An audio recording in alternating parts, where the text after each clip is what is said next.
I've written many songs glorifying it, but it ain't perfect. Now I'ma write a song criticizing it.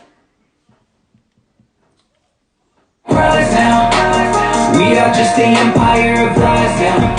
It's looking like we're meeting our demise now. Put your faith in God and look up to the skies now. We are just the empire of lies now. We are just the empire of lies now. It's looking like we're meeting our demise now. Put your faith in God and look up to the sky now. The time is now, we're just the empire of lies now. Need an overhaul, overseas we so involved. I see the writing, it's on the wall. This Babylon, we gonna fall. You think God is looking down and proud of all his people? We kill babies by the millions, he will crush us, we are feeble. He is God, we are man, he's the rock, we are sand. He's got a ride with a big old hand. One swipe all your little plans, man. Okay, I will not put any faith in a man, I will look to the sky. Are you gonna make it to heaven? It's real, better look in my eyes. Bro, China, Russia, man, ain't the odds. Here in America, the ones in our country, most of them making a loss, most of them making a profit. Take a look at the clock, Jay's ticking, need a box. God's coming with a big old mop. Okay, let me get this straight. We kick God out of just about everything that we possibly can in this country. We kick him out of schools, we kick him out of government, we push homosexuality on our children. We tell little boys that you could be a little girl. The cup of iniquity and immorality is overflowing in this country. And we expect God to protect us? I don't think so. Don't be surprised now. We are just the empire of lies now. It's looking like we're meeting our demise now. Put your faith in God and look up to the skies now. We are just the empire of lies now. We are just the empire of lies now. It's looking like we're meeting our demise now. Put your faith in God and look up to the sky now. The time is now, we're just the empire of lies now. Corruption, everybody gets the Russian, but I don't trust the production. They line using seduction. The devil pulling them strings. The TV ain't what it seems. He coming no other relief, but until I die, I'ma pull up my sleeves. We turning the boys into girls and taking the king off the throne, man. Instead of these foreign affairs, man, why don't we focus on home? Got a border crisis, big threat, it's more than ISIS. Point finger, who's more righteous as Babylonian whore rises. Everybody drinking from her cup, won't you come here to America? We can fill it up, I'm American, but truly I just think I had enough. Bunch of dummies run this country, things about to get rough. Even on the conservative side, you go to these events, you see cross-dressers, man. Homosexuals, people living it up partying. The world drinks from her cup. You are witnessing the fall of Babylon. Don't be surprised now. We are just the empire of lies now. It's looking like we're meeting our demise now. Put your faith in God and look up to the skies now. We are just the empire of lies now. We are just the empire of lies now. It's looking like we're meeting our demise now. Put your faith in God and look up to the sky now. The time is now, we're just the empire of lies now.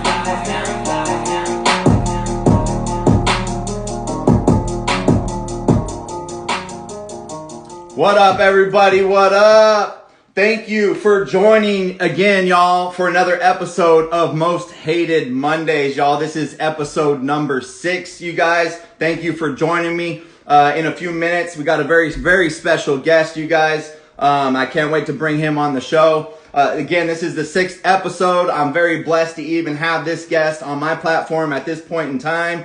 But you can go back if you guys want and watch the first 5 episodes. All of them are on my Instagram profile right here, except for episode number 2. But you can catch episodes 1 through 5 right here on Instagram. For episode 2, you gotta go to my YouTube page. I'm not trying to push you guys there. It disappeared from my Instagram page, everything on that show. So I can't repost it. It's like an hour and 20 minutes, but that's the episode with freedom fighter Mitchell Bosch from New York. You can catch that on YouTube.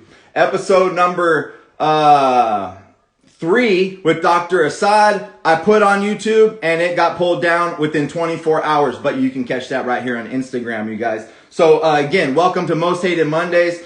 Tonight, I got a very special guest joining us, you guys, Jericho Green. YouTube sensation, if you will. I've been following him for a couple years. If you follow, I don't know how big, I don't know if you guys know him or not, but for those of you guys on the live and on the repeat, if you follow Brandon Tatum at all, Brandon Tatum himself, him and Jericho Green are very good friends. And I would liken Jericho Green to kind of like the X-rated version, if you will, of Brandon Tatum. But both, very influential in the conservative movement going back quite a few years now. And again, I'm just honored to have him on the show tonight. So let me see here. Let me send him the invite right now, and we're going to get right into this, you guys. So for those of you guys that don't know Jericho Green, again, he's got like 300 and something thousand subscribers on YouTube. And Jericho Green, thank you for joining us today. What up, man? Thank you for having me. I appreciate it. I appreciate you. I appreciate you. There we go. Like I said, I've been following you for quite some time on YouTube. I know that Instagram isn't really your primary platform. I think you just kind of recently got onto Instagram. I don't know, maybe in the last year or so. You've got over 300,000 subscribers on YouTube. Again, I've been following you for quite some time, but for the people here who maybe, hearing about you for the first time, or the people on the repeat hearing about you for the first time, if you wouldn't mind, just start us off. Tell a little bit about yourself, who you are, and how you kind of got started as an influencer or on YouTube, if you will. Yeah, man. First of all, thank you for having me. I appreciate it, man. Anytime somebody takes the time to listen to what I have to say and they reach out to me and offer me a chance to get on their platform, and I'm honored. Thank you. I can actually trace my YouTube beginnings back to a particular moment. I was at my house. I was living in Monterey County, California. That's Monterey, the city of Monterey, Pebble Beach. You know, I got the golf, the Pro-Am that comes through there. So that area, basically the salad bowl of the world. You know, anything you look in your crisper in the fridge, and it came from Monterey County, Salinas, Castroville, Watsonville, some ville it came from. I was there at home. I think I was got done washing my car or some shit. You know how you do when you wash your car, you sit back and enjoy the fruits of your labor and look at it all shined up, before a bird shits on it or something. So I was listening I had ESPN on YouTube, man, plugged into my aux cord, and it was Stephen A. Smith and Max Kellerman, and they were talking about how hard it is for black quarterbacks in the NFL, how they don't get opportunities and whatever kind of bullshit they were crying about. And it just pissed me off that you're overlooking the fact that you are in the NFL. And you're being willfully ignorant by not mentioning the fact that the NFL is 70% black. So how bad can it be? League minimum is over 600 grand. How many people in the private sector can sit down for the entire year and still get $600,000? So that shit was falling on deaf ears, man, and it pissed me off. And there were people out there saying the same things that I may say, but they just weren't saying it like me. Right. You know what I'm saying? Everybody seemed to have some kind of filter. And I was just like, man, fuck it. I'm going to start a YouTube channel. I'm going to say what I say. I wasn't thinking about no subscribers or nothing, man. I just wanted people to hear the real shit, like not this bullshit. And don't accept these people talking about it like that's law. That's a matter of opinion. That's some bullshit. They're talking about Warren Moon, and Warren Moon's in the Hall of Fame. How bad can it be? Mm-hmm. So I was listening to that shit, man. I just started a channel, started talking and uploading shit, man. That's all I did. And hey, here we are. All right. And so I think you kind of touched on it there a little bit, but so that, I mean, within the last, I'd say, I don't know, what would you say, 5-10 years? Maybe it goes back longer, of course, but we really have transitioned into this woke culture, if you will. I mean, even before COVID happened, I stopped watching football. I stopped watching mainstream sports just because that was the place that people went to kind of get away from everything in life, and it just seemed like everywhere I looked, I was being consumed by it. But, what are your thoughts on the woke culture, if you will, and what do you think, the downfalls of that are? Well, I think this woke bullshit, probably maybe 10 years ago it started, but it really started getting intensified, I'd say right about maybe a year or so before Trump came into office. And it's the worst thing to happen to us. And I'm not talking about like 9/11 or some shit like that. I mean, like, as a country, as a threat to our position in the world, as a threat to our country and our beliefs, because we're more than just a place on the map. You know, America, you got to believe that shit, you know, and you feel that shit. When they play the national anthem, you get goosebumps. I'm getting goosebumps talking about that shit right now. So being an American is something special. And to see Americans shitting on it, especially Americans who have benefited from it. Why is it always some rich black celebrity telling me how bad America is? Well, how the fuck did you crack the code? How did you become a millionaire? Instead of poisoning people's minds and telling them that they're victims simply because of the way they look or the color of the container they come in, why would you tell them that they can't make it when you did? Why wouldn't you look back and say, hey, this is how I did it? Instead of worrying about somebody calling you some kind of sellout because you're doing the right thing, fuck that. Tell people to work hard. Tell people to find something they're passionate about and focus. And they'll be right up there with you. They'll be in your tax bracket. But instead, and going back to Booker T. Washington in the late 1800s, this shit ain't nothing new. Booker T. Washington was saying there are Negroes that benefit from prolonging and shining light on their grievances, meaning it's lucrative to always be, I'm black, I can't make it. I just can't, you know, this ceiling, I can't do it. Only, no other reason, just this. But show me any other fucking race of people, and they seem to be tougher than that. They seem to be able to overcome that. They don't seem to be hung up on some fucking word or hung up on what a certain group of people think of them. My brother, he's far more formally educated than me, much more well-traveled than me. So I look to him, I talk to him about certain things, and I value his opinion. We don't agree on a lot of social and political shit, but I value his opinion. And he was telling me, he used to be a substitute teacher in between his time in the military. And he had this African kid in his class, 3rd grade. This kid was 8 years old. And these kids are playing basketball. He's sitting on the side with a pen and a pad. And my brother asked him, what are you doing? And he says, I'm observing my enemy's tendencies, my opponent's tendencies. An 8-year-old 3rd grader is formulating a plan to attack his adversary. That's the difference. It's a mindset. Those people come from other countries ready to take advantage of the American dream, not shit on it. Absolutely. They don't care about they don't care what nobody thinks. They don't care about the white man. They don't care about nothing. They have a singular focus, and that's why they can come here. And black folks have been here since the start. Why are we in the fucking gutter statistically? These people show up, and in 20 minutes, they own a business, and their kids are going to fucking Harvard. You know what I'm saying? So we have no excuse. We're here. We know the language. We know the culture. We know the system and how it works. We're in it. And these people show up here with fucking 12 cents in their hands, and in 2 years, we work for them. What the fuck? Yeah. I'm sorry. I didn't mean to, yeah.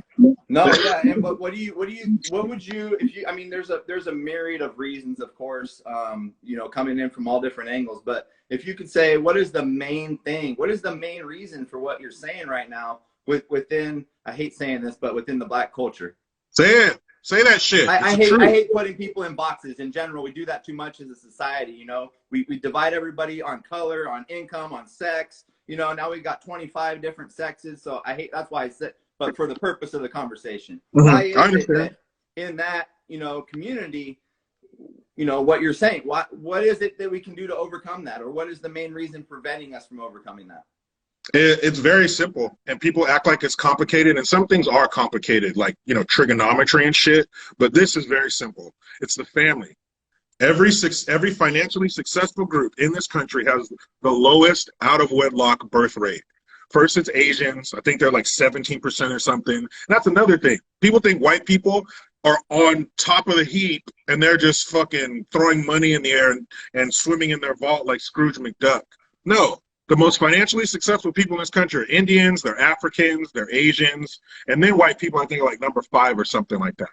But you have them in the teens when it comes to percentage of out-of-wedlock birth rates. White people are like 25%, Mexicans are at 50, then you get into black folks at 70, between 70 and 75. That's a problem, okay? Your father isn't just another person in the house. He's not just the dude that sleeps with your mom. Your father teaches you shit.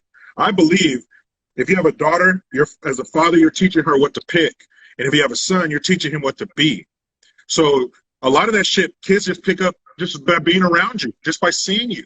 Seeing you kiss their mom and gross them out in the kitchen and shit like that. Seeing you be gone for 8 to 10, 12 hours or whatever shift you work. Seeing your big-ass shoes by the door. Hearing your voice.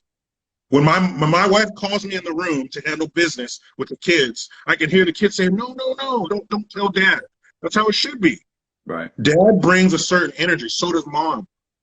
Mom is, we'll speak in general. We'll paint with a broad brush. Moms are kinder, more gentle. They kiss your boo-boos. Dad tells you, man, you'll be all right. So you need a good mix of that. But your father also teaches you, especially as a boy, to deal with your emotions. You have the physical ability to hurt people, but you don't need to do that. Check your emotions. Think. Yeah. Stop. Think about the situation before you react. That's what your dad teaches you, among other things. So when you don't have that, you have these kids who are being raised in feminine environments. And what happens if you take a piece of meat and you soak it in red wine? What's that shit going to taste like when you eat it? It's going to taste like red wine. So if you soak that kid in estrogen and what I call the NIMs, mama NIM, grandma NIM, sister NIM, you got them surrounded by women. You have the mentality of a female, but the body of a man. That's why you disrespect me. I'm gonna kill you. Hold the fuck up. You're gonna take somebody's life because they disrespected you, or they looked at you a certain like. That's crazy. But that's what happens when you don't value life. You don't give a fuck. You're raised in a war zone. You have nothing but violence around you. You've been, I don't know how many funerals, how many airbrush t-shirts of little so-and-so that got fucking smoked over something stupid. So you don't value life. They did a study where they surveyed 1,000 kids from around the world. And the foreign kids are all from war-torn countries, Iran and fucking Russia and all these, fucked up countries, but all they know is war. And then they talked to some kids from Baltimore and Missouri and Chicago and LA. And the kids in America had a more bleak and a worse outlook on life than kids that come from countries with all they know is war for generations. Yeah. That wouldn't be happening. I'm going to say it. This is America. We don't deal with that. That's beneath us. We're too good for that. So we need to act like it. But the family, man, that's it. And having two parents in the house ain't no guarantee. There's plenty of people out here that have two parents that are all fucked up. But that's your best shot. And you got to give your kid the best shot. If you don't give your kid a better shot than you have, then you're failing them. So, yeah, if you're not taught to value life and all you see is violence, that's how you're going to grow up. And you're going to have the murder rates that they have. Show me a white Chicago. Show me a white Baltimore where there's just hundreds of white people being shot every year. I just saw something down in Florida for spring break. A bunch of savages ran up in a fucking Walmart. Show me the white kids that are doing that. But that shit doesn't exist. They have a lower out-of-wedlock birth rate. They have more respect for life. Are there crazy fucked up white people? Yeah, but there's crazy fucked up black people too. Right. And as soon as we start looking at ourselves as everybody else, then we will be treated like everybody else. Well, are white people tougher than us? Can you guys take criticism more? I don't fucking understand. I don't understand this want to be weak and this want to be looked after and uplift me. The fucking NBA players had shit like listen to me on the back of their jerseys and love me, respect me. What the fuck? Where was your dad? I don't go to the world for respect and love and stroke my back. Get the fuck off of me. Let me do my thing just like everybody else. Yeah, yeah. And I think, like you mentioned, I think, the nuclear family has just been under attack, right? Whether it's from mainstream media, social media, Hollywood, the music industry, and I follow another guy, I don't know if you know who he is, named Yusef L, but he speaks out on a lot of the things that you and Tatum and a lot of the other guys speak out on as well.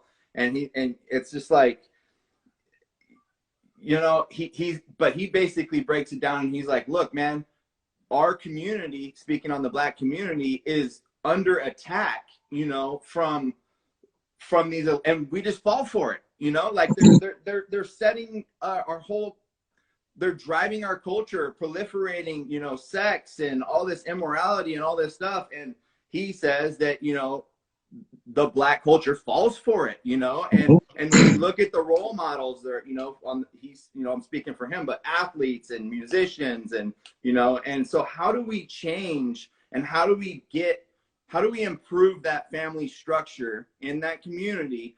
Because some people, some critics of maybe you or even Officer Tatum will say, but you don't speak to all black people, right? Like you might not be able to connect with them. And I think there's some truth that we all have a certain target that we reach. How do we get more people, or if that's not the answer, what is to reach these communities to get them to change their outlook on things? I don't know if you will.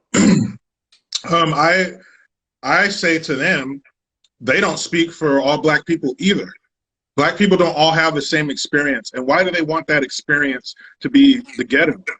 Why does that have to be the black experience? Talk like you bailed out in the 5th grade. You're okay with violence. You're okay with not being married and raising your children. Why is that? Why is that the black experience? That's the question. Why does the black experience have to be all fucked up? Why can't it be a good experience? You know what I mean? And I think now, the difference between now, because attacking the nuclear family, like, you know, how they say there's nothing new under the sun.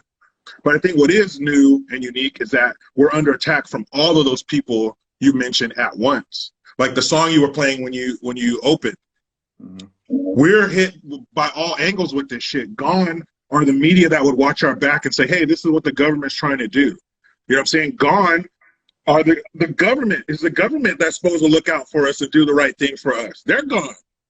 So yeah, we're under attack, and leaning on that family structure will give you the armament you need to go out in the world. And all that bullshit they're trying to push on you, like me and you, we didn't fall for that shit. So something in our lives gave us the armament to let that shit. My dad would say, man, that's BB's off of battle shit. That don't mean shit. It's nothing. I don't give a fuck. If your name's not on my mortgage or my phone bill or any other bills I pay, I could give a fuck, you know? Yeah. And more people need to have that attitude. If you're not putting in on mine, I don't give a fuck what you say. And to allow all the shit that they're trying to do will only work if we let it.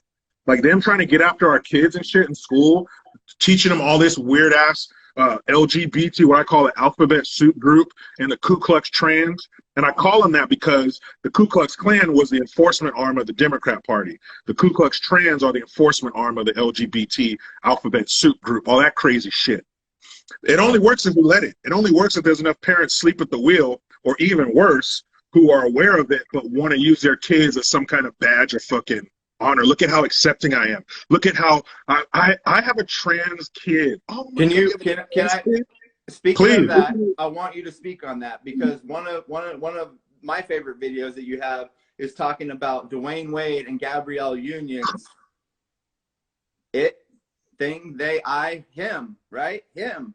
And they, at 11 years old, she took him to a pride parade. I mean, this gets back into the attack on the nuclear family and like what you're mentioning right now.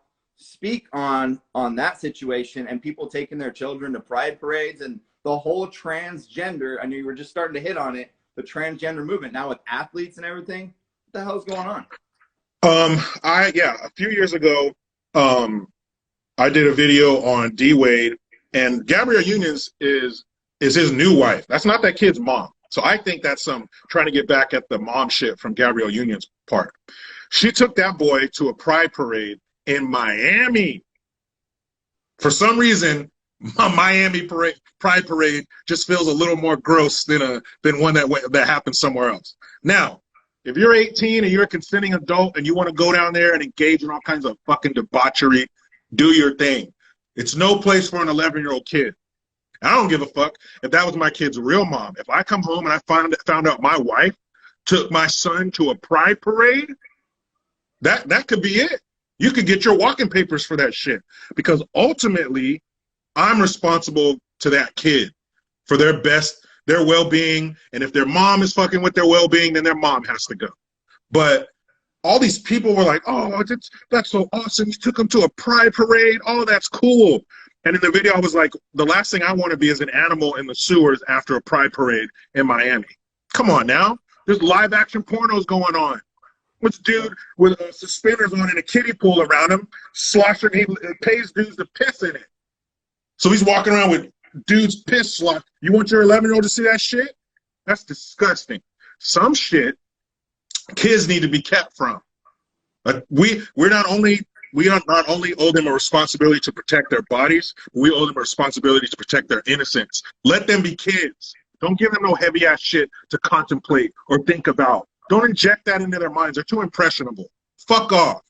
If we want to tell our kids about some heavy shit like that, we'll do it. School is for the ABCs, math, some color shapes. I can fit it all on a Post-it. You are not to indoctrinate my kid. You are not to fucking hit them with some heavy shit that's out of their age range. That's my job. I will do that when I'm ready. These people really want to have this woke shit brought to a halt. Keep fucking with people's kids. Yep. Because like Joe says, I don't know if you know the freedom fighter Joe Speaks Truth from New York. You know, we're supposed to teach children how to think, not what to think.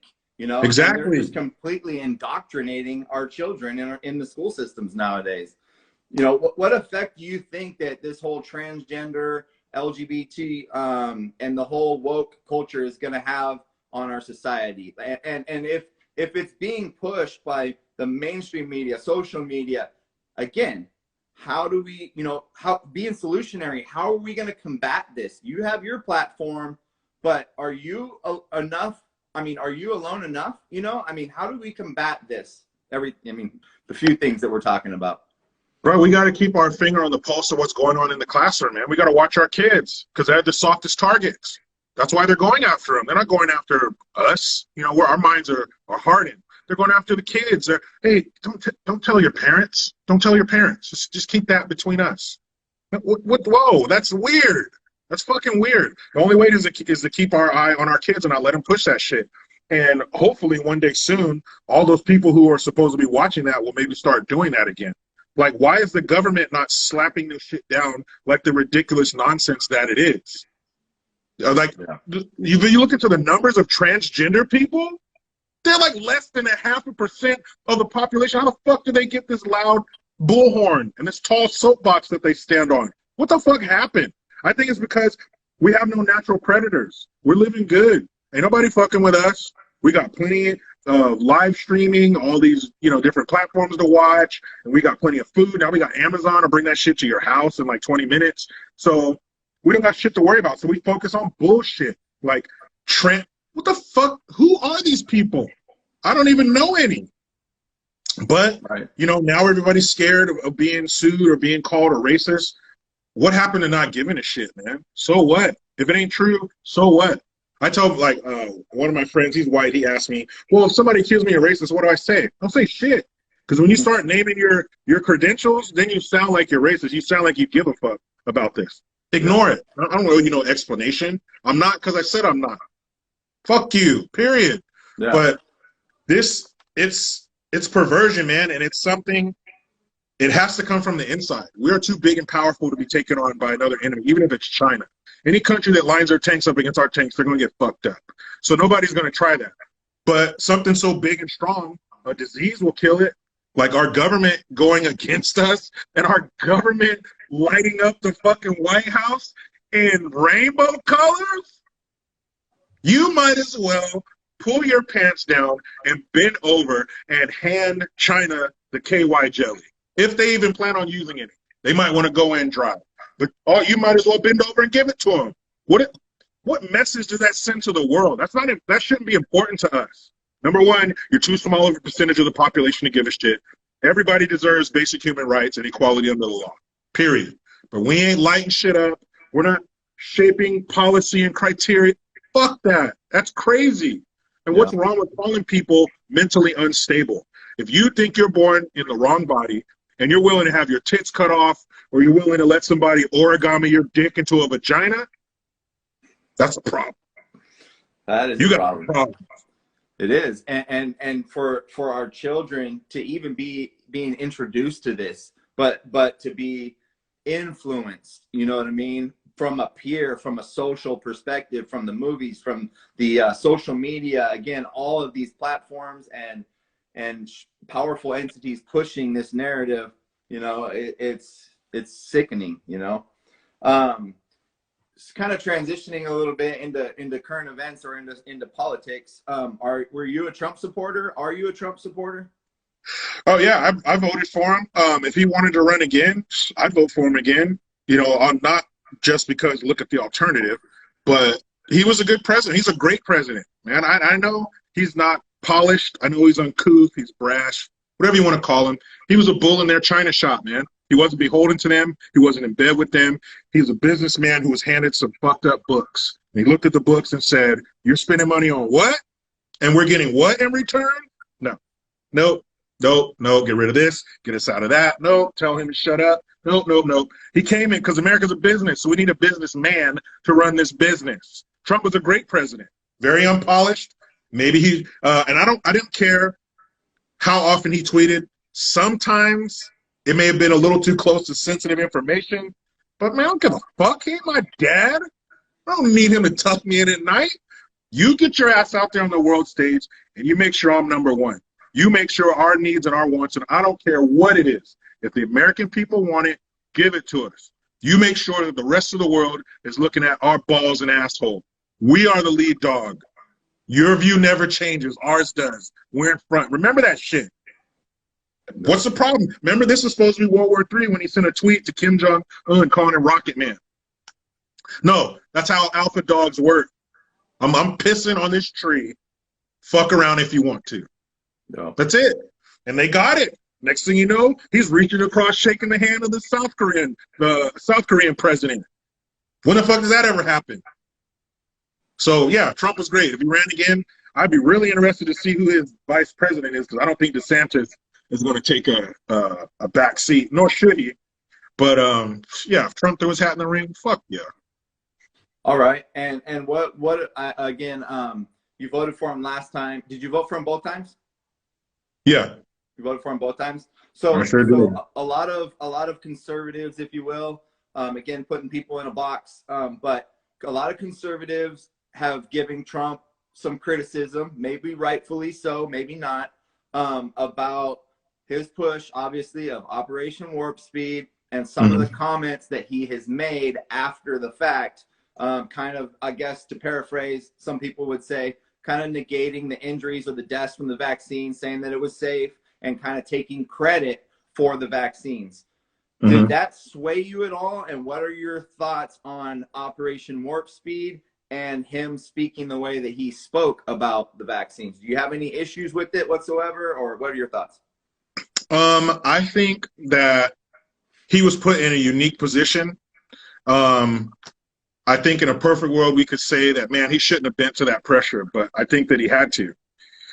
I don't think that he knew that. When you say pressure, what pressure are you talking about? Oh, I would say pressure from all facets or all branches of government, the Senate, Congress, probably his own cabinet. He would, like I said, he was in a unique position. No one had ever done this to us before. We'll put it that way. As far as his opinions on the vaccine, I don't think at the time he knew that the vaccines would have all of these problems. I don't think that. But I don't really care that he's telling people to get the vaccine, because I think one of the main problems with the vaccine is forcing people to get it, making people get it. Get this or get fired. Get this or you can't come in here. Get this or you can't go out to eat. That kind of shit is fucking weird and tyrannical. But if he wants to inject his body with whatever and he says, hey, if you want it, take it. If you don't, don't. There's nothing wrong with that attitude. They all need to take that attitude. And I think more people would have been open to doing it had they done that. But you're going to shut everything down and say, tell people you have to or else? That's a problem. Give them the information. Give them the opportunity to get it if they want. If not, leave them the fuck alone. And if something goes wrong, that's on me. I can deal with that. That's on me. No problem. I'll take my life into my own hands. Thank you very much. But the way it's been handled since he left office is a fucking travesty. Why would we shut down? That's another thing. I think if he was in office, we never would have shut down. It just didn't make any sense. You look at the numbers. You look at states that never shut down. They're doing the same or better. So what the fuck? Why do we go through all that? Why did you fuck everybody's lives up? And what, now that people that got fired, now that the mandates are okay, they got to come back to their job? And it's just a mess, man. They should have just gave people the correct information and allowed them to make decisions for themselves. And would have, you know, it would have been a minor bump in the road. People would have just kept doing what they're doing. And then telling people that, oh, this is going to be a winter of death and illness and you have to get it. That's crazy, man. And that's yelling fire in a crowded theater. And if you're going to tell the numbers, tell all of them. Let's see, oh, shit, 80% of the people who died from it were overweight. They might have something to do with it. Maybe you guys need to partner with fucking Under Armour and go door to door handing out workout gear and fresh vegetables. Why don't you do that? Why don't you do something that's really going to help people for sure that we know? Outside activity, eating better. Why not do that? But you didn't hear none of that. It was get the poke or nothing. Where was Michelle Obama writing her books for kids about fresh fruit and vegetables then? But it was all about that fucking poke, man, or nothing else. And I don't like that. And I don't like everything Trump did. I don't blindly support nobody. Right. I didn't like that he was pushing, saying that he was going to make his next Supreme Court justice a woman. I don't like them narrowing the pool. Just get the best. I don't give a fuck. I don't care if the whole Supreme Court is a bunch of old white dudes. If they're the best, give them to me. I don't care what they look like.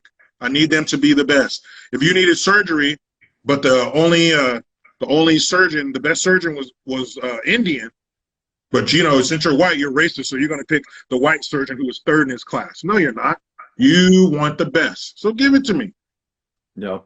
And I think with those decisions, I think even his decision was political, and I think obviously so is Biden's decision is political, you know. But I agree with you 100% on everything you said about Trump, because, you know, Trump did push warp speed, but he was in a tough position, like you said, not just from here in our house.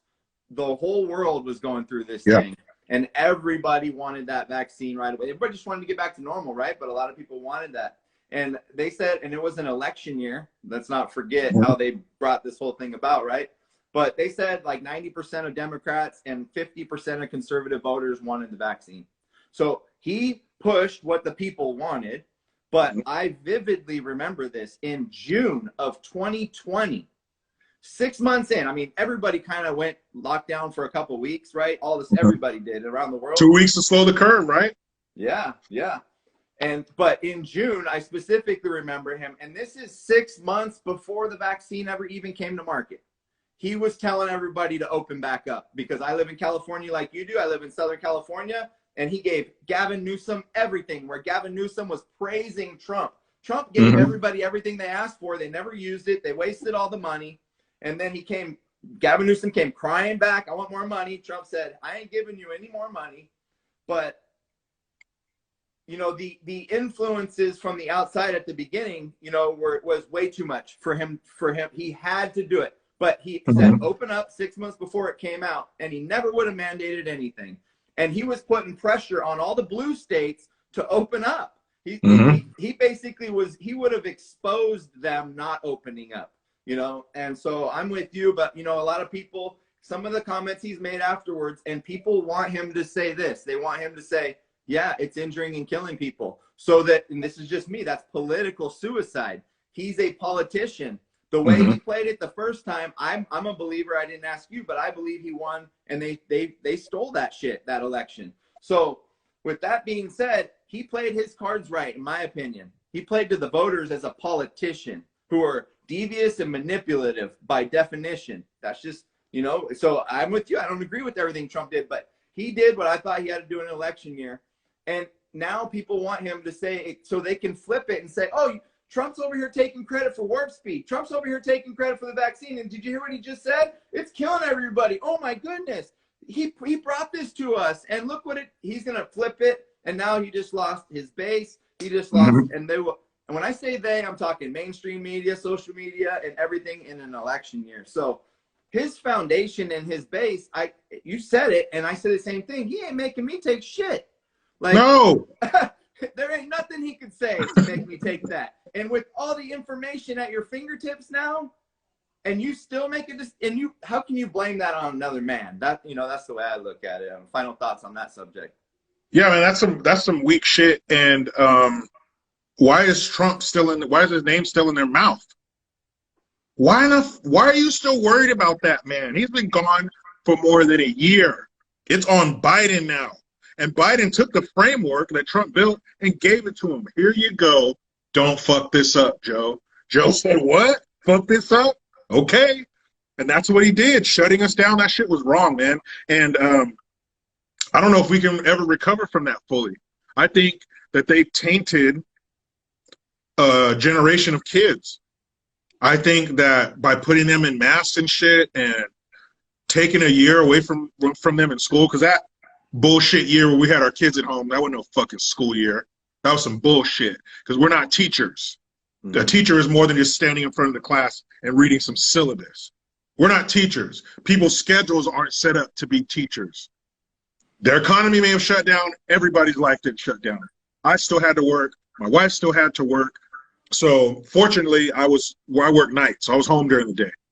But that's not the case for everybody. And I think they've damaged a lot of those kids. I think they've left a bad taste in a lot of business owners' mouths, small business owners, how they could do them dirty. And in Southern California, I saw a lady, she had a business, a restaurant, you can't open. Literally, right next to her parking lot, she walked from her door over to this parking lot. There's some big movie production set up to have an outdoor meal and shit so they can make their movie. That's not right, man. I know Hollywood's a breadwinner for you, but who goes to watch those awful, shitty movies? We do. It's all about us. And like you were talking about with Trump, he had to give the people what they wanted. Even what they wanted was wrong. Even what they wanted, whatever. This is what you want? Here you go. If you're a chef, you can't just cook people what you like. You got to give them what they want. This is what you want. It tastes like shit, but this is what you want. Here you go. I'm here to serve. Here you go. Mm-hmm. But, man, yeah, if Trump was in there, he never would have shut that shit down. We would still be #1 in the world. I doubt Russia would be fucking around with Ukraine. A lot of shit would be different, but their TDS, man, their Trump derangement syndrome, that shit's real, man. That should be in the medical dictionary. It's real because it causes people to support things that fuck their life up.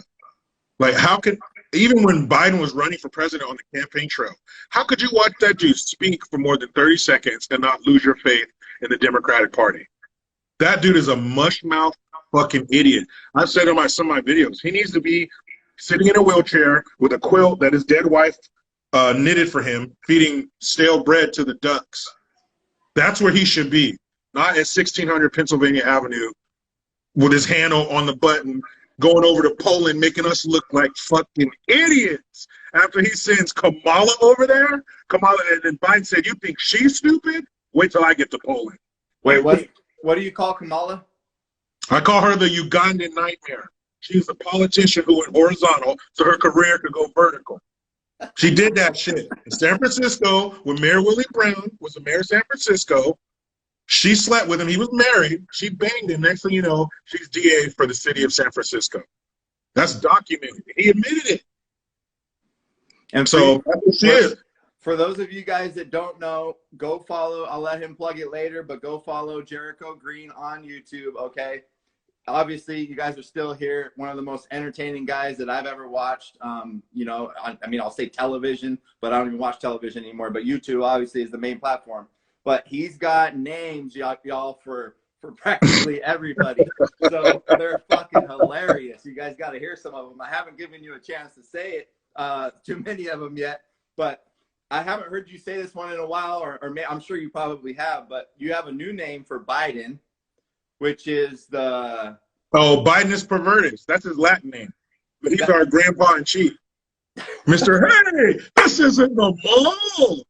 One fish, two fish, red fish, blue fish. That's our president, people. He was at a debate talking, and in the middle of the sentence, he said, never mind. Oh, what? And we handed him the keys to the city? We're in fucking trouble, man. But I really believe this Hunter Biden bullshit, this laptop bullshit. At first, I believed they were going to get him out on some 25th Amendment shit where he wasn't mentally fit to be president. Obviously, that was the most obvious one. But I think now that they're slowly, begrudgingly starting to cover this shit, this might be their reason to get him out of there and then have Kamala come in there. Because it's Biden, Kamala, and Nancy Pelosi. That's the top three. Biden goes down, we got those two. What if Pelosi doesn't want to give up her seat as Speaker of the House in Congress? But if she says, I got a nephew, right now he's the governor of California, he'd be great for a vice president spot. You know he'd get blessed all the way up to the Oval Office. Could you imagine a world Now, 5-10 years ago, we couldn't imagine this world.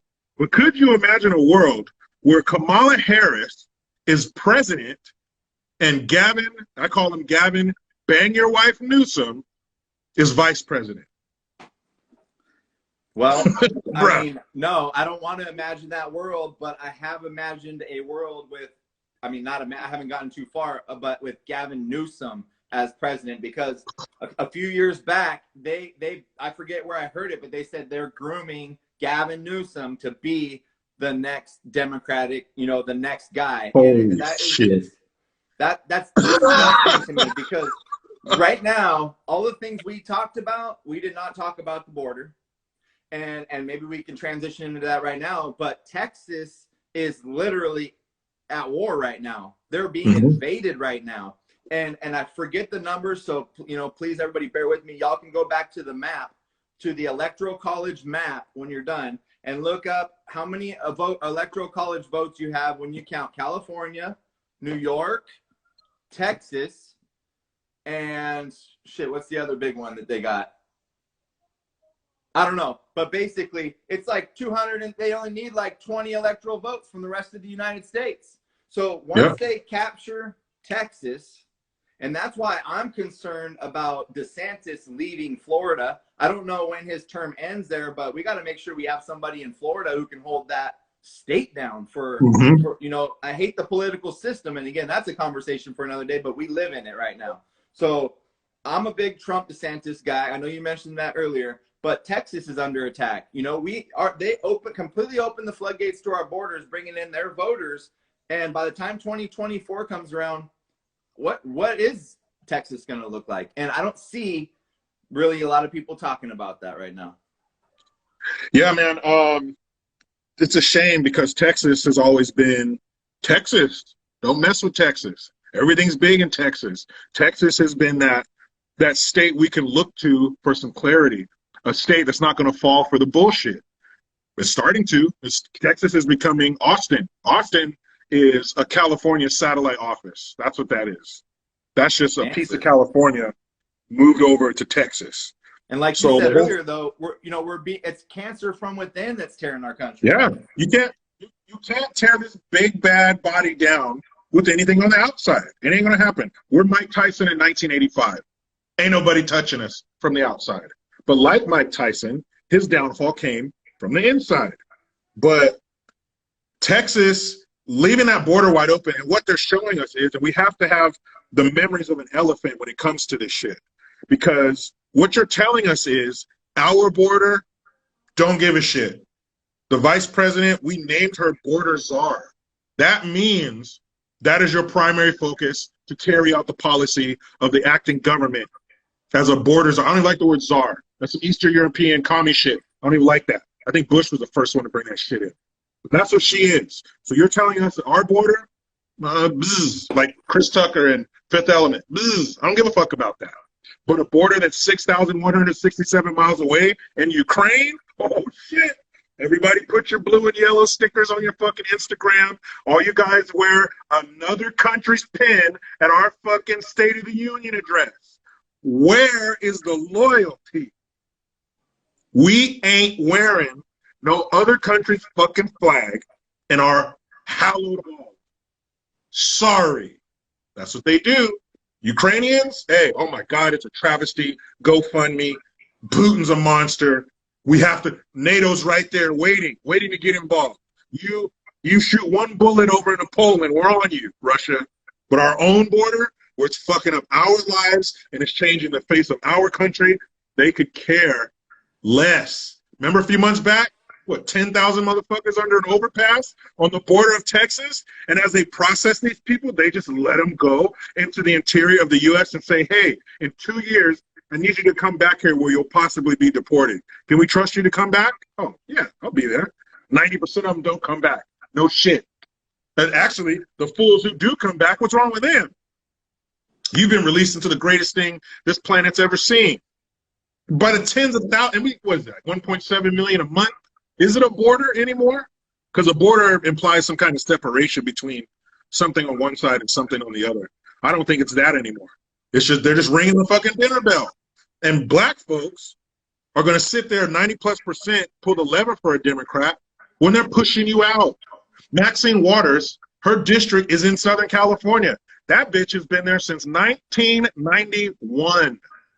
The face of her district has changed. It's being gentrified. The Mexicans are coming up and they're pushing them out of their neighborhoods.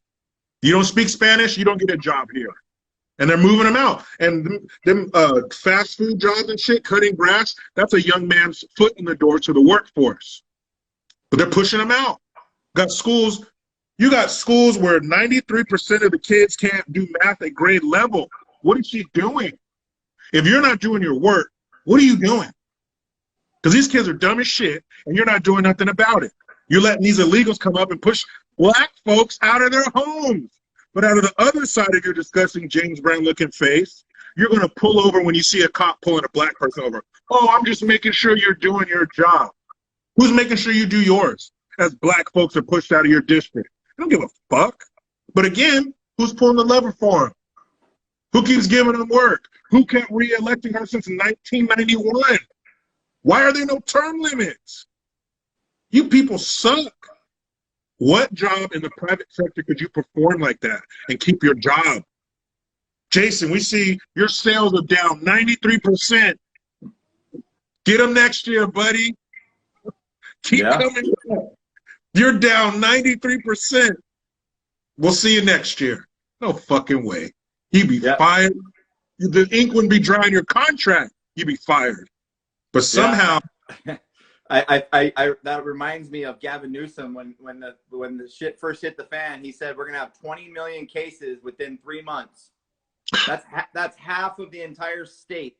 I don't even think we've had 20 million cases, and that's if you buy into all the fucking testing and all the bullshit. It's like if you would have, now it's been 2 years. I mean, you made a prediction that in 3 months, and you predicated the whole lockdown on this scary thing. And like you said, you're running a business. You go to your boss. Here's my projections. I'm going to sell 20 million. And you come in and you sell, 3,000, 300,000. That's a problem. Pretty far off, So. That's a problem. Yeah, man. And they were talking about, they had some, was he a biologist or some shit, some guy in England saying that, we're going to see 2.5% of the world's population dead from this. Mm-hmm. Really? And it's like less than 1%. And then, any loss of life is terrible. But don't tell me all this crazy post-apocalyptic bullshit we're going to be dealing with and turns out, oh, shit. And there's been too many my bad moments. Oh, you don't need a mask. Oh, my bad. Yeah, you do. You need 2 masks. Oh, my bad. No, you don't. It lives on surfaces. Oh, my bad. No, it doesn't. The CDC posted some shit and then took it down an hour later and said, oh, we shouldn't have posted that. Are you the CDC or are you some mom and pop operation who can't control their website? You're the Center for Disease. People look to you for information on how to shape their decisions, and you posted some shit that oh, sorry, we shouldn't have posted that. You can't make mistakes like that. You're too high up on the food chain to be making mistakes like that.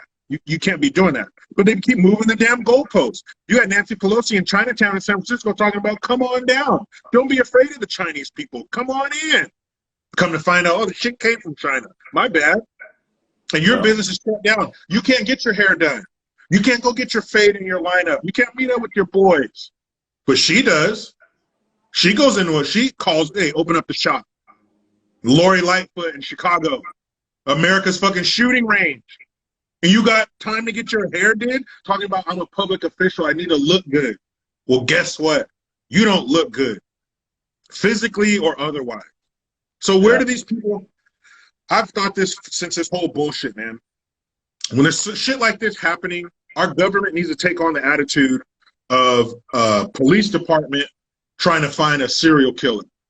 Call your wives, call your husbands, you ain't coming home. This room's going to be full of cigarette smoke. We're loosening our ties, we're rolling up our sleeves, we're eating pizza and Chinese food until we find this motherfucker. That's it. They don't need to be going on vacation. They don't need to vote in a 20% raise. You guys need to roll up your sleeves, call your wives and husbands. You ain't going nowhere till you get our country going again. Is that too much to ask?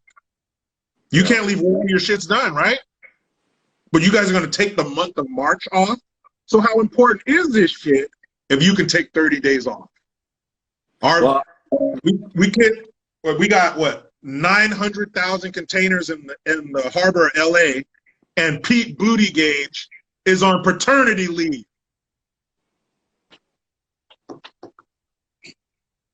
Wow. Bro. Wow.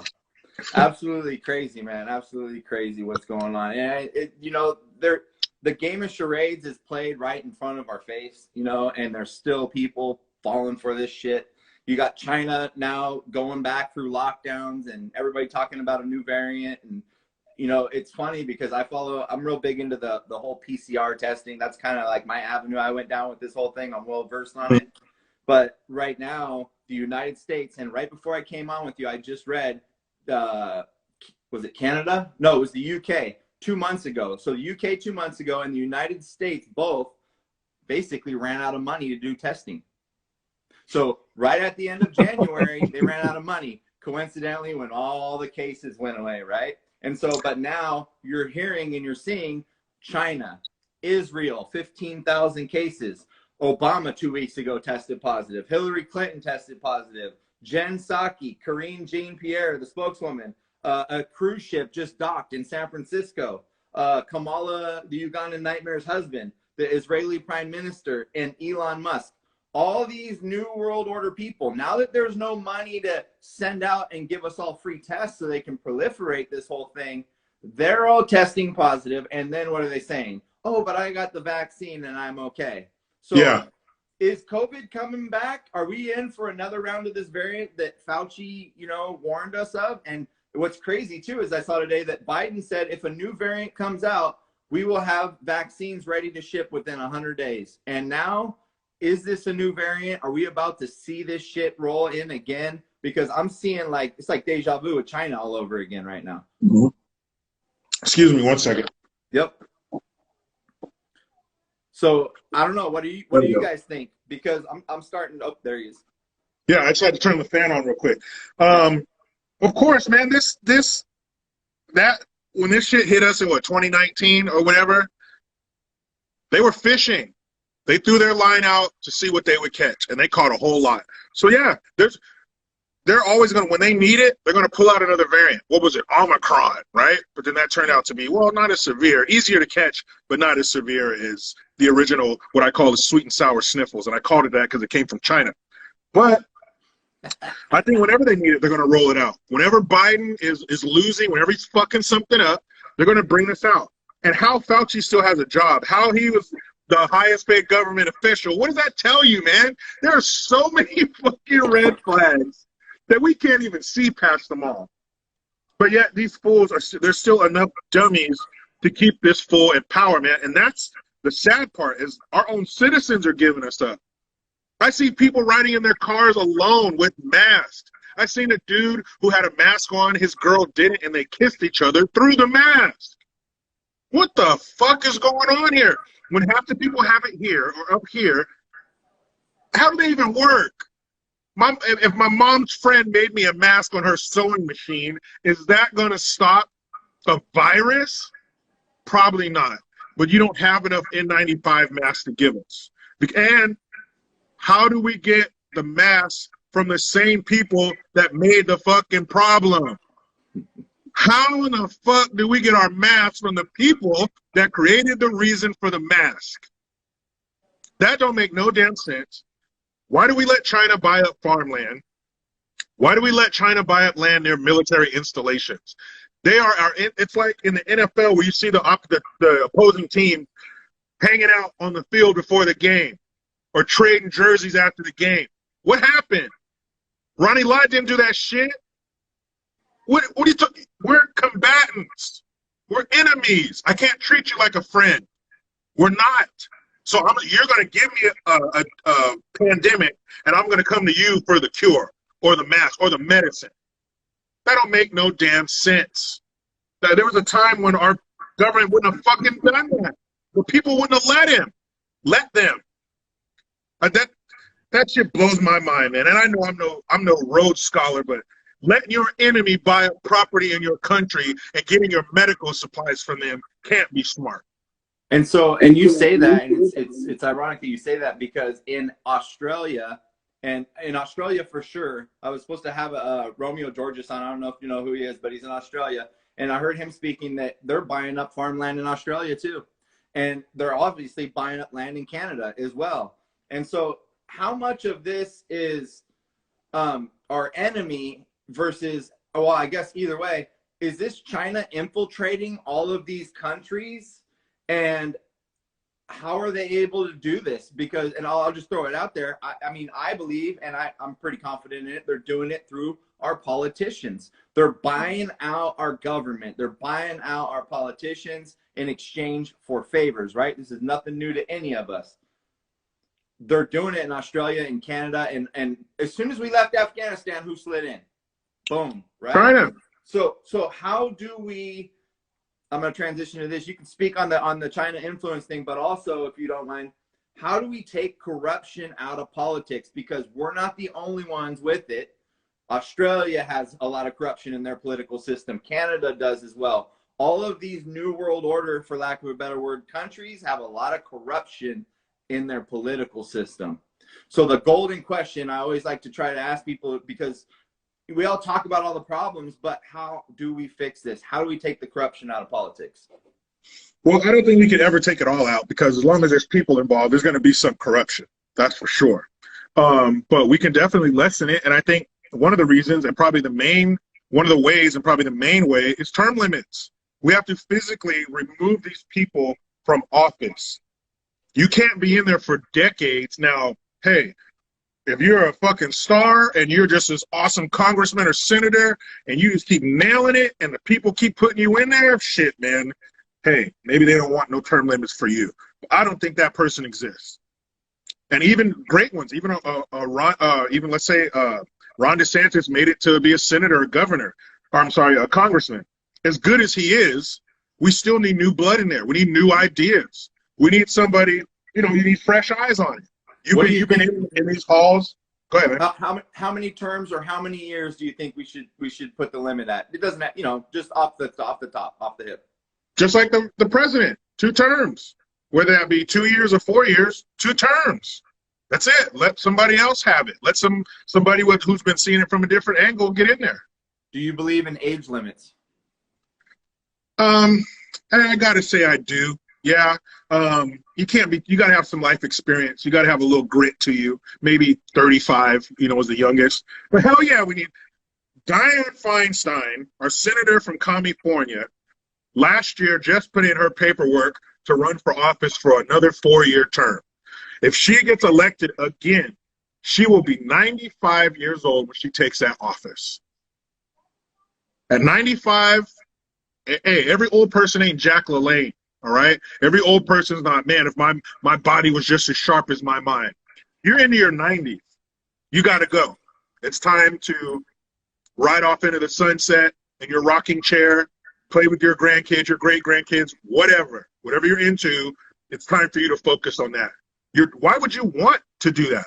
Why would you want to be working that late into your life? This ain't a family business you started from the ground. You have all this passion for. Why do you want to be doing this unless you owe people? I mean, to be that damn old, because it's a high-stress job. You got meetings, you got to speak, all this other kind of shit. You got to travel demands. Why would you want that at that age? Because you're in bed. You're locked up with people. They scratch your back. Now it's time for you to scratch theirs. And there should be limits. Look, number one, they shouldn't be voting in their own damn pay raises and vacations. That's crazy. What job you ever been at where they say, hey, guys, you want more vacation days? Who wouldn't put their hand up? You guys want 10% increase? Yeah, I'll take it. There's people that work for years without getting a damn raise. So their raise should be performance-based, just like the private sector. Produce, work here anymore. Period. Biden's never had a job in the private sector. That should be a requirement too. You work for a living before you come over here, because you'll know the plight of the people you're representing. Mm-hmm. You get your ass out there and work. See what it's like to be responsible. So on that note, because I'm totally with you on all this, but we also have to think of this, the whole picture here. So if we're for term limits, which I am, I think that's number one. But what is the term? That's what I'm not sure on. That's why I wanted to ask you. you said 1 term or 2 terms, which is either 2 years or 4 years, and you can get elected. So let's just say hypothetically, we're talking 4 to 8 year terms, just for the sake of this conversation. But we also don't want old people, you know, like Grandpa and Chiefs, right? Like people who are just not, we can't have that either. So how do you get good people, right? Like good business minded, or it doesn't matter what aspect you come from, but people who are willing to walk away from their career for 4 years or 8 years. And then what happens after that? How are those people supposed to be able to walk back into their career or into their position? And or are they not expected to? Does the government then take care of these people for the rest of their lives? What's your thoughts on that? Because I believe I want somebody who's got real life experience, like you said, right? You know, I wouldn't mind having like, that's why one of the big reasons I voted for Trump, because he's a businessman, you know, and this place has to be run like a business or you're out of control. But how do you get somebody that's successful in whatever walk of life to take a break or to retire early to come and serve? I think it's more about what do they do after that, like to incentivize people, because otherwise we're just going to get a bunch, and we're in the same situation, right? We got a bunch of whack jobs that have no real life experience, career politicians, or were born into politics running our country. That's, I think, the hardest question to answer, you know, and I'm going to let you answer that, and then I'm going to give my thoughts, because I didn't know until recently what Australia and Canada did with their politicians, and I don't know if you did either. But we all have corruption. The global thing is, how do we take the corruption out of politics here? But you know, what are your thoughts on how do we get good people then? I think incentives. That's always a way to attract people. What those incentives would be, I don't know. I do believe that if you serve your country on that level, you should be compensated. I don't agree, aside from the president, because you're so high profile that they're going to need security for the rest of their life. But I don't believe that politicians should have, and the way it stands now, if you serve 1 4-year term, you get free insurance, travel, security, and lodging for the rest of your life. I don't agree with that. You only put in 4 years, let's say 8 years. There's people that work 20 years at a company that don't get that. But yeah, you should have some type of retirement plan if you did that. It shouldn't be, you know, some 5-star fucking like Sultan's retirement plan. But yeah, you should be compensated. But like I said, incentives, and what those incentives would be, I don't know. Maybe that's out of my brain range. But yeah, there definitely needs to be a cutoff as far as old people. And maybe not every person is coming from something they have to walk away from. Maybe it's something they don't mind walking away from. Maybe they see this as an opportunity to serve, which they should, because you're a public servant, so you should want to serve. But again, that I wouldn't say quite golden parachute that they get would be an incentive for them to step away, knowing that they will be taken care of in some way after that. But I think there will always be people out there who want to serve. After we vet them and see if they're good people, let them serve. I'm sure knowing how much it costs to get some of these positions is keeping a lot of good people out of it. What does it cost, $500 million to become president? That's insane, man. But it costs a lot to become a senator or a congressman or a governor. And maybe it shouldn't be, because if you widen the field to where a more everyday average person could get in there, I think you would get better people, because that's competition. Competition gives you the best. But as long as running for these offices have such high price tags, well, you're pricing out the little fish, the one who probably get up there and do something and be a Trump on a smaller stage where they're not beholden. They've been working their whole life. This is new to them. But they know what it's like to be on the receiving end, and they're tired of that shit, and they want to change it. And I think once you start getting these people out of there with term limits, I think those people will kind of come to the front and put their hand up to be chosen. But if the position ain't open and you're running against this machine who's been there since 1991, good luck, because they got the money to just snuff you out. But if they know that they're going to be gone in 30 days, no matter what, well, now I can get in there because that big-ass monster is out of there. Right. Yeah, I mean, I envision, you know, I kind of wrestle with this every once in a while when I'm trying to get away from all the other bullshit that's going on. And I go, you know, what kind of system would work in my brain, you know, because to me, it's taking corporate money out of our elections. And, you know, I don't, and transparency, right? There needs to be transparency. Where's the money coming from? And so, like, real quick, and we'll kind of close this down, but my thought on this was, why can't we have, like, every 4 years, like a college basketball tournament for president, right? Where my city, your city, we nominate one person from our city. It starts right there at the city level. So anybody could run, you know, and I don't know, whatever you decide at the city level, you go sign your name up. Everybody in the city gets, it's taxpayer funded. You get the same amount of money. You decide how you spend that money. You could go put an ad on Instagram. You can put an ad on television. I mean, probably not at the city level. You're not going to have that much money, but everybody can only use X amount of money. You can decide how you spend it, but no outside money. Just boom, right here. Then you win your city. It's kind of like a Little League tournament. You know what I mean? Or however. Then you go to your county. Now, all the city winners, you know, and now everybody within San Bernardino County or Monterey, or I don't know what county is, votes on the county winner, the representative. The county winner goes to states. State winner goes to regionals. Next thing you know, you got your Final Four. And it's like, but let's have a month or two of debates where, because part of my whole thing too is there's so many uneducated people voting. They don't even know what the hell they're voting on. They're voting down the line, or they're just, I mean, I've been guilty of it too in my life, you know? And on Australia, they fine you if you don't vote in Australia. And so that's another thing I learned. It's a $50 fine if you don't vote in Australia. And so people are like, fuck it, I don't want a $50 fine, so I'm just gonna go in. And they don't even pay attention. They just fucking vote, you know, and or whatever they see that they've been manipulated by the media or whoever. And so I don't know. That's kind of was my vision, but it's like, and then as you go graduate, there's more money that you can spend, you know, but every candidate, there's no parties. This is not a party system.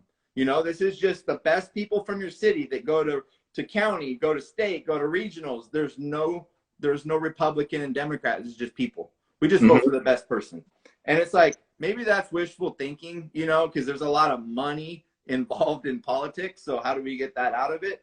But to me, how do corporations have the ability to influence our elections when they don't even get to vote? Yeah, and how hard would those politicians who are in place there, how hard would they fight to stay in there? How hard would they claw and scratch to stay in those positions of power where they got billions of dollars passing through their fingers, where they could get together and make up some bullshit committee? Well, if you got that bullshit committee, you got to pay them. They're going to need an office. They're going to need blah, blah, blah, blah, blah, all this money to skim off the top. They're going to fight hard for that shit. They got that IV in their arm, man, and they don't want to take that shit out. And who knows who has dirt on them to get them there. You know what I'm saying? I really need the Teamsters vote, man. I really need your guys' vote. All right, well, we'll, you know, give you this and that or whatever. We'll, you know, pay for this vacation or whatever. And we'll, you know, next time when it comes around, you need our vote, we'll take care of you. But when you get in there, you better take care of us. You know, so when they got secrets and shit like that, that's how people work. I mean, we're almost enamored by that shit, by their offices and their titles and their suits and their limos and their private planes.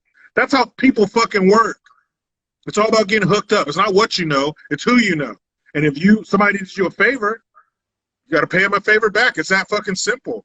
But I think you're right. I think that's the best thing for us, but that's why they're going to fight it so hard, because it's the best thing for us. It's not the best thing for them. It's not going to keep them comfortable and complacent in their nice, warm office doing their bullshit every day. They've learned the system of bullshit. They know what's up. They know what to do, who to pay, you know, who to give concessions to. It's familiar. They don't want to leave it. It's comfortable. And they got people kissing their ass, wanting to hang around them because of who they are. They don't want to give that shit up. They like it. Maybe they were fucking dorks that got picked on in school and shit. And this is their chance to be the cool kid. I wouldn't be surprised if it boiled down to some simple shit like that. But we need people in there until we come up with that system that works for us. We need people in there like Trump, like we had. And that's the worst part. It's the worst thing. Something that's worse than not having it is having it and then fucking it off. You had it. You had the guy in there who was batting for us. You had the guy who was saying all the shit that we think. You had the guy that was two steps to these fools, roasting them on Twitter. talking shit to their face. Hillary, when he was debating Hillary, well, I wouldn't want you in there. Yes, because you'd be in jail. Who the fuck doesn't want to say that to Hillary Clinton? He was telling those fools. They didn't invite him to their parties, and he didn't give a fuck. Yeah. He didn't care. You know, and that's and the thing that most people don't like about Trump are the things that guys like me and you love about Trump. You know, just off. He's not rounded around the corners. He's just himself. He's just genuine. He's gonna say some stupid shit sometimes, you know, but he's real, you know. Yep. And I dude, don't know. when they had that thing where everybody's acting all indignant, like, oh, he said, first of all, to believe that he would go up there and say, hey, you know what? If you want, go grab a woman by her pussy. They love it. I do it all the time. What is he, a fucking sociopath? Ain't nobody gonna say that shit. No, what? What guy believes that? You don't touch women against their will. And there's audio. He said, when you're rich and powerful, women will let you, and they will. You ever heard of a groupie? But come on, women are attracted to rich and powerful men. And if you're rich and powerful enough, they'll let you put your hand on their vagina. Why is that so earth-shattering? But that's how dudes talk. I used to work at a radio station, and this dude, he used to be my boss. And we were talking about it, and he goes, I don't talk. I was like, you never talk like that with your homeboys? Oh, I don't talk like that with my buddies. What kind of punk-ass buddies do you have? Of course, you talk all kinds of crazy shit when you're with your boys. But all of a sudden, everybody's like, what? Women? Rich, powerful men? What? No shit. Yeah. Don't act stupid. You know what this is about. That's why 90% of men want to be rock stars. Because you can go to a crowd of women and say, you, and you. Let's roll. And working at the radio station, I went to concerts. I saw it. I've seen a dude walk off stage, put his arm around two girls he never met, and go onto his tour bus. That's part of the allure, that you can snap your fingers and beautiful women are all over you. But since Trump said it, oh, fuck, what? Beautiful women do what? And then he's racist. Well, how the fuck did he get a picture with Snoop Dogg, Al Sharpton, Jesse Jackson, and every other rapper since 1992?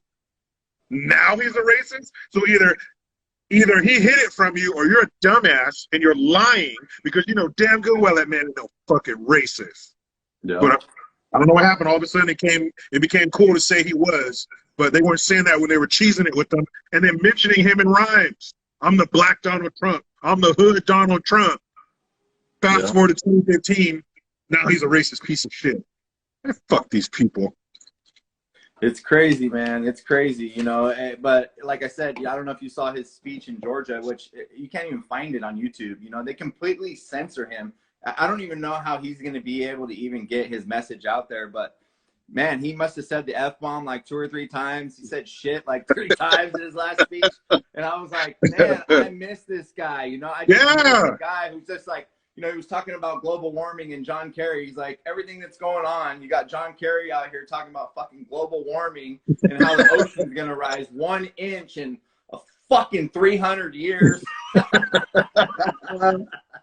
And everybody was like, holy shit. And it's like, okay, that's the president. I get what you guys are saying, but I mean, I would rather have somebody. It's just like Dr. Assad, who I had on my show a few weeks ago. You know, he's a doctor, and it's just like you keep it real. And, you know, the cussing and the cursing isn't for everybody. You know, there's a time and a place for it. We're fathers. We're family men. We understand all of that. But, man, it's just I just love people being genuine. I feel like I can relate more to that than a fake politician who's just telling you what you want to hear. And so many people just want to be told what they want to hear. You know, it's like they let that's like the #1 thing that gets in the way of people liking Trump is, well, he said something, you know, and you talked on it earlier, you know, about the feelings and words. It's like this woke culture now, and everybody is just all caught up in their feelings. It's feelings first, facts second, you know. And all the people who support that woke shit, just wait. It's coming for you. It eventually eats itself. It's coming for you. You're going to say something, and all of a sudden, all these woke idiots that were caressing you in your little social media circles, they're going to turn on you like wolves. They're going to say all kinds of fucked up, mean shit about you that's not true. And you're going to be like, but. That's what happens. Feelings and emotions change. Facts don't. So that's why I stick to them. I don't ever have to worry about going wrong. Ain't nobody ever going to say, but you said this. Bullshit. I said the truth. That's why I'm sticking to it. The truth, not my truth or your truth. The truth. Since we're talking about the truth, what are your thoughts on the QAnon movement? I don't know a lot about them. I know a little bit about what they're about. I mean, fuck it. If people want to believe what they say and if they got facts to back it up, fucking leave them alone. When did they become this fucking threat? And a lot of the shit they say is true. So are they the threat or is truth the threat? But, man, as long as they ain't doing nothing wrong, or even if they're espousing lies, leave them alone. Let people either believe them or debunk them and find out the truth and go somewhere else. Let the free market reign.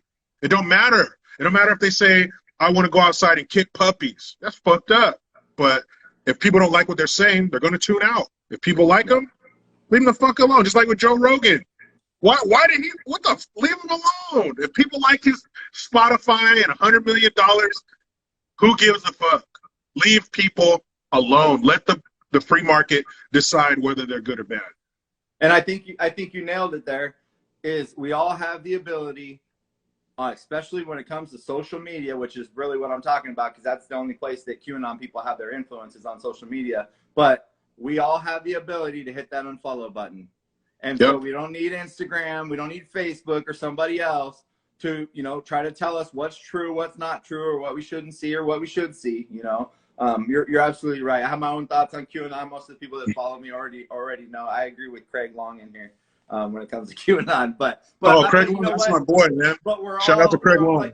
Like you said earlier, we're not all right on everything, And so a lot of us bring a lot of different things to the table, and I think it's important that we all pull off of each other, help and share, and because in this, I call it's an information war. You have a pretty big platform. Some of the other people in here have a pretty big platform, but I mean, I have 600 people on my I let my page go public like a month and a half ago. I had like 200 people, but it doesn't matter if you have 200 people, 50 people, 300,000 people like you do on YouTube. People have to share. We have to speak up. If anything, just speak up to your friends and family, because we can't combat the powers we're up against, the powers that even Donald Trump was up against when you're talking mainstream media, social media, Hollywood, music, athletes and sports. We can't combat all that. We're just outnumbered. But what we can do is help each other, share each other, hit the little, share buttons, the likes, the comments, the algorithms, all those things. And that's what I just want to say to everybody in here before I pass it to you. I can talk to you all night long. Maybe we'll do it again. I know you're busy, but I want to be respectful of your time. And we both got children. So I want to give you the last word. Let everybody know, obviously, too, where they can find you. Like I mentioned earlier, people, this is not his main platform. YouTube is his main platform.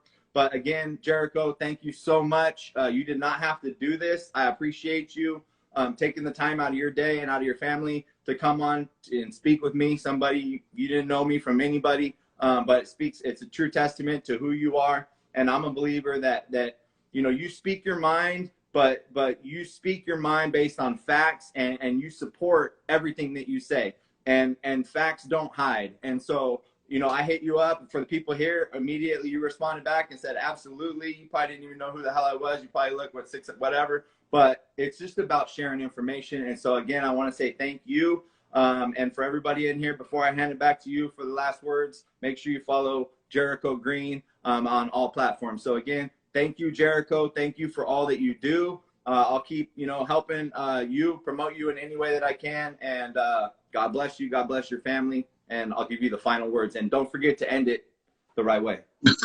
Of course. Hey, like I said in the beginning, man, thank you. I appreciate you reaching out to me. I appreciate you finding what I say important enough to have me on your platform. To anybody out there who has a platform, who does Instagram lives, whatever, hit me up, man. Hey, let's talk about it, whether you agree or opposing. I think as long as we're respectful, whether we agree or not, we're going to walk away having learned something. You can find me, like you said, on YouTube, Jericho Green. I'm on Spotify, Rumble, Recoil TV. If you go on YouTube, my little in the description box, I got a link tree with all that kind of shit on there. I got merch. I'm opening a new store. I got all kinds of shit in the works. But yeah, on Instagram at JG Talk, hit me up. If you want, even give a follow to my at JG Talk, at JG Talk 2. That's my backup in case Instagram starts tripping. Yeah, man, just find me, hit me up. Thank you. Shout out to my man Craig Long. I see him in the comments right there. That's my boy. I hope I can hook up with him on in November. I'm headed down to Florida, so maybe we can get together and get a bite to eat or something. But yeah, man, thank you. And just share, man. Talk to people. Don't fall for this bullshit. And whether it's somebody speaking in line with what we say or something totally opposite, then do your homework. We live in the information age. The time of not knowing something is gone. We can find out the most insignificant, stupid shit ever in 2 seconds, or the most important thing that the time of not knowing is gone. So do some homework. You know, don't just listen to us, but just stick to the truth, and you have nothing to worry about. And don't let nobody push you around. Family, friends, you might be outnumbered. Fuck that. You got the truth. They don't know what the fuck they're talking about. They're emotional, and their emotions will change with whoever's, you know, telling them what to think. So just stick to the truth. Don't worry about shit, and don't fall for the bullshit, man. Right on, man. Right on. Well, again, thank you for everybody that's still in here. If you hit that little button up there, you can follow Jericho Green on Instagram real quick in case you didn't catch that, at JG Talk. Again, thanks, Jericho, for your time, for coming on. And for everybody else that's here, I do this once a week on Mondays. So next Monday, I got another great guest, Stephanie Edmonds, a teacher from New York who lost her job during the pandemic.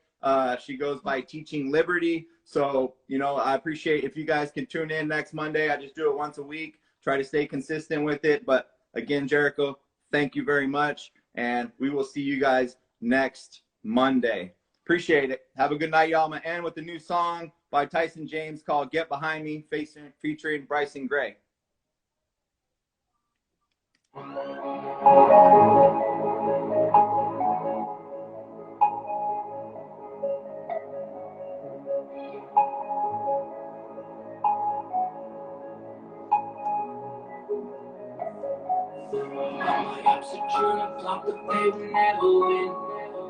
I'm behind the cross and you will never find me. Out on top, I'm 20 steps ahead of him.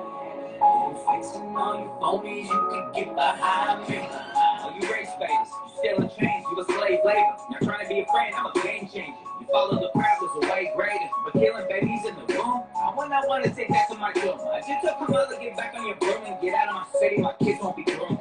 Bunch of beta boys support CRT, couple screws loose, y'all are retarded. Then you vote for Biden like we are king. I got chains on, which thing we are free. Now why did you move out the hood with your kids?